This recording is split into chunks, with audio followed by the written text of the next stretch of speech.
సందర్భంగా అడగదలుచుకున్నా. ఆయన ఏమంటారంటే జగన్మోహన్ రెడ్డి గారంట 5 సంవత్సరాల అధికారంలో ఉన్నప్పుడు పోలవరం నిధులను రాష్ట్ర ప్రభుత్వానికి మరలించారట. ఈ మాట మాట్లాడుతున్నాడు.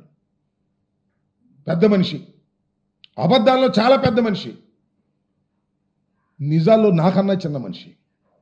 ఎందుకు చెప్తున్నానంటే పోలవరం ప్రాజెక్టుకు కేటాయించినటువంటి నిధులను జగన్మోహన్ రెడ్డి గారు డైవర్ట్ చేశారు అనేటువంటి మాట మాట్లాడుతున్నారు. అయ్యా చంద్రబాబు నాయుడు గారు, ఈ విషయాన్ని మీరు నిరూపిస్తే నీకు సెల్యూట్ చేస్తా. సెల్యూట్ కాదు, సాష్టాంగ ప్రమాణం చేసి నీకు దండం పెడతా. ఎందుకంటున్నానంటే ఇంత ఘాటుగా అసలు చంద్రబాబు నాయుడు గారు ఈ ప్రాజెక్ట్ ఎందుకు తీసుకున్నాడండి నాకు అర్థం కాలేదు. ఈ ప్రాజెక్ట్ ఎవరు నిర్మించాలి? ప్లీజ్ ఆలోచించండి ఆంధ్ర రాష్ట్ర ప్రజానీకం. ఇది ఆంధ్ర రాష్ట్ర ప్రజల చిరకాల కోరిక. ఒక విధంగా చెప్పాలంటే స్వప్నం. రాజధాని స్వప్నం కాదు, అమరావతి స్వప్నం కాదు, కానీ పోలవరం ప్రాజెక్ట్ అనేది చిరకాల స్వప్నం. ఆ స్వప్నాన్ని ఈయనే తీర్చడానికి వచ్చినట్టుగా మాట్లాడతాడు.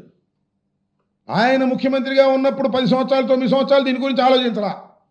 రాజశేఖర రెడ్డి గారు వచ్చి ఫౌండేషన్ స్టోన్ వేసి అన్ని పర్మిషన్స్ తీసుకొస్తే ఇవాళ అది నా కలల పంట అని కోసేస్తాడు సొరకాయలు వెళ్ళే.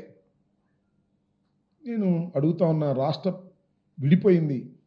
విడిపోయినప్పుడు కేంద్ర ప్రభుత్వం ఈ పోలవరం ప్రాజెక్టు మీ కల కాబట్టి హైదరాబాద్ను మీరు కోల్పోయిన పోలవరం ప్రాజెక్టును పూర్తి చేసి మీకు మేము ఇచ్చే బాధ్యత మాది, అనా పైసలతో సహా మాదే ఖర్చు అని చెప్పారే. ఏమండి చంద్రబాబు నాయుడు గారు, మీరు ఎందుకు తీసుకున్నారు? మీరు ఎందుకు కట్టాలనుకున్నారు? రాష్ట్ర ప్రభుత్వానికి ఏమి సంబంధం? కేంద్రం కదా కట్టవలసింది, ప్రతి పైసా కేంద్రమే కదా. నిర్వాసితులకు ఇచ్చేది R&R ప్యాకేజ్ కూడా కేంద్రమే కదా. మీరు ఎందుకు తీసుకున్నారు? 2016లో చంద్రబాబు నాయుడు గారు తీసుకున్నారు. ఎందుకు చెప్తున్నానంటే ఫండ్స్ని మేము డైవర్ట్ చేసామని చెప్తున్న సందర్భంగా నేను చెప్పదలుచుకున్నా, ఇక్కడ అడగదలుచుకున్నా.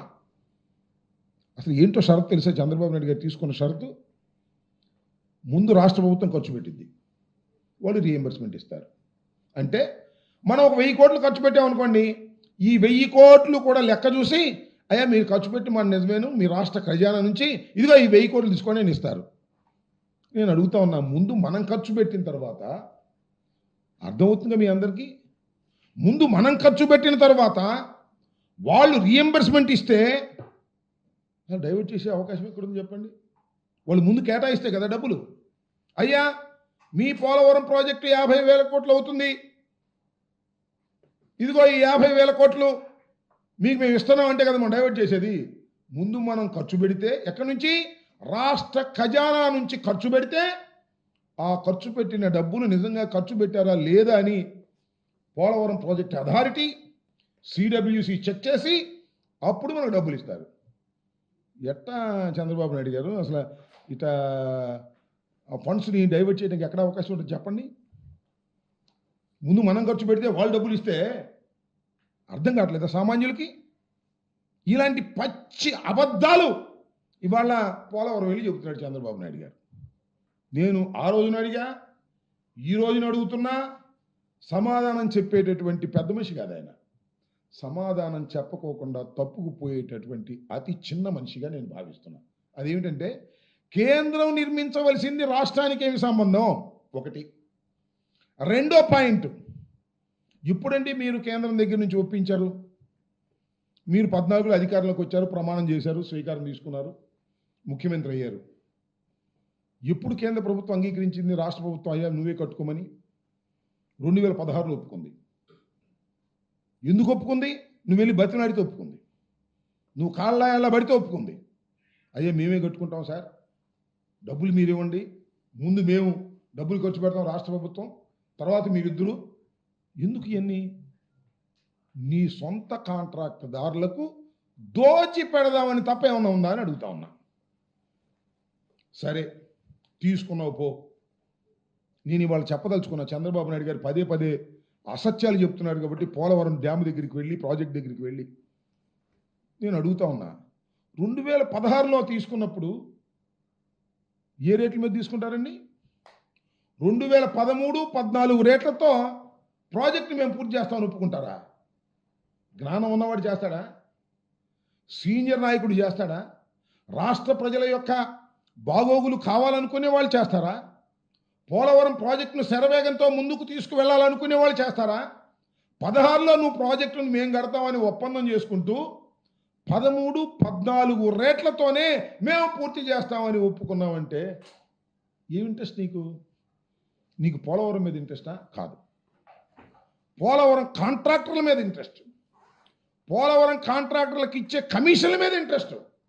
నేను మనవి చేస్తున్నా, చంద్రబాబు నాయుడు గారు అధికారంలోకి వచ్చిన తర్వాత ఏమున్నారు, టాల్స్టాయ్ కంపెనీ ఉంది. అప్పటికే కాంగ్రెస్ ప్రభుత్వంలో వచ్చినటువంటి ట్రాన్స్టాయ్ కంపెనీ వాళ్ళు ఏం చేశారంటే, చంద్రబాబు నాయుడు గారు అధికారంలోకి రాగానే వాళ్ళకి అర్జీ పెట్టుకున్నారు. అయ్యా 13-16 వరకు వాళ్ళే చేశారు. అది స్లోగా నడిచింది. ఎందుకంటే విభజన వ్యవహారాలు ఇవన్నీ ఉన్నాయి కదా, రాష్ట్ర ప్రభుత్వం డబ్బులే రాజశేఖర రెడ్డి గారు పెట్టినటువంటి కార్యక్రమాల వల్ల నడిచినాయి. అప్పుడు ఏం చేశారంటే, వాళ్ళు మాకు ఈ రేట్లు కుదరలేదండి, మీరు 15-16 రేట్లు ఇవ్వండి అని అడిగారు. ఒక అప్లికేషన్ పెట్టుకున్నారు. ఎవరు? ట్రాన్స్టాయ్ కంపెనీ. నీకు వారికి సంబంధాల తర్వాత ఏర్పడ్డాయని మీ అందరికీ తెలుసు కదా. ట్రాన్స్టాయ్ కంపెనీ ఎవరిదో?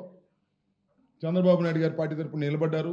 అంతకుముందు కాంగ్రెస్ అయినా ఆయనకి అది పెట్టుకుంటే ఓకే శాంక్షన్ ఆయన ఇచ్చేశాడు. ఇది ఈపీసీ నిబంధనలకు వ్యతిరేకం. సుమారుగా 1,332 కోట్ల రూపాయలు లబ్ధి చేకూర్చే విధంగా ఇచ్చారు. అయిపోయింది, వాళ్ళతో అయిపోయింది కదా. తర్వాత మళ్ళీ టెండర్ పిలుద్దాం ఉన్నట్లు తీసేసి కుదరలా, మన నవోయ కంపెనీ తీసుకొచ్చారు. అది కూడా మీ బంధువులే. దానికి నామినేషన్ మీద ఇచ్చేశారు. ఇవాళ అంటున్నారు కదా, మేము కాంట్రాక్టులు తీసేసి రివర్స్ టెండర్కి పెట్టి నష్టం చేశామని. నవోయ కంపెనీకి ఇచ్చేశారు మొత్తాన్ని. ఇలా కేవలం తనకు సంబంధించిన కాంట్రాక్టర్లకు కట్టబెట్టడం కోసమే డబ్బులు పోలవరం ప్రాజెక్టును సర్వనాశనం చేసినటువంటి వ్యక్తి నారా చంద్రబాబు నాయుడు గారు. ఇది నా గుండె లోతుల్లో నుంచి చెప్తున్నాను తప్ప రాజకీయంగా చెప్పలేదని మనం చేస్తున్నాం. ఒకటి, కేంద్ర ప్రభుత్వం చేయవలసింది నువ్వు చేశావు, చేస్తానన్నావు. 13-14 రేట్లకి 16వ సంవత్సరం అగ్రిమెంట్కి వస్తావు. సరే వచ్చావు, కట్టావా చిత్తశుద్ధిగా? పరుగులు దించాడంట. 33 సార్లు వెళ్ళాడంట. ఎందుకండి వెళ్ళటం నాకు అర్థం కాలేదు. 33 సార్లు అద్దంకి సింగడ అద్దంకి వెళ్ళి వచ్చాడని ఎందుకు ముఖ్యమంత్రి వెళ్ళటం అక్కడికి నాకు అర్థం కాలేదు. వెళ్ళి అక్కడ ఏం చేస్తావు? ఉన్నోళ్ళందరినీ చెడగొడతావు, అందరూ నీ చుట్టూ తిరుగుతారు. అంత పెద్ద ప్రాజెక్టులో వెళ్ళావు, 33 సార్లు వెళ్ళి ఏం సాధించావు అని అడుగుతా ఉన్నా. ఏం సాధించాడు తెలుసా? గొప్ప విషయాన్ని సాధించాడు. ప్రపంచంలో ఎవ్వడు సాధించలేనిది సాధించాడు. సామాన్యుడికి కూడా అర్థమయ్యేది సాధించాడు. ఏంటంటే కాఫర్ డ్యాముల నిర్మాణం లేకుండా డయాఫ్రమ్ వాల్ వేసాడండి. దుంపదేగా ఎక్కడ చేయరు. ప్రపంచంలో ఏ ప్రాజెక్ట్ దగ్గర జరగనటువంటిది ప్రధాన డ్యామ్ ఈషియర్ earth cum rock filling dam.